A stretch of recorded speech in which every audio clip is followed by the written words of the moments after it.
لیکن میں یہ سوال پوچھتا ہوں اسٹیبلشمنٹ سے کہ آپ نے ان لوگوں کو کیسے ہمارے ملک پر مسلط ہونے دیا جبکہ آپ خود ہی بتاتے تھے کہ ان کی کتنی چوری ہے؟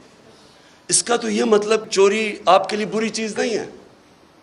اور میں اس لیے ایک ملک میں یہ اپنے دور میں نے شروع کر دیا تھا رحمت للعالمین اتھارٹی بنا کے سیرت نبی اپنے بچوں کو پڑھائیں، کیونکہ جو امر بالمعروف ہے وہ ایک معاشرے کا کارنر سٹون ہوتا ہے. ایک معاشرہ جب اچھائی کے ساتھ کھڑا ہوتا ہے اور برائی کے خلاف کھڑا ہوتا ہے تو معاشرہ فائٹ کرتا ہے برائی، کرپشن کو معاشرہ فائٹ کرتا ہے. لیکن جب آپ برائی کو برائی نہ سمجھیں، کرپشن بری چیز ہی نہیں ہے، چوری بری چیز نہیں ہے، تو محنت کون کرے گا آپ کے معاشرے میں؟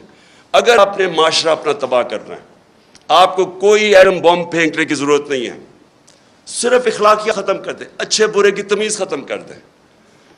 مولانا رومی کی بڑی فیمس سینگ ہے. اب کسی نے پوچھا مولانا صاحب ایک قوم کیسے مرتی ہے؟ انہوں نے 2 درختوں کا بتایا، ایک بڑا خوشبودار اور ایک بڑا برا درخت. انہوں نے کہا جب ایک قوم ان کے اندر فرق کرنا ختم کر دیتی ہے، اچھے برے کی تمیز ختم کرتی ہے، قوم مر جاتی.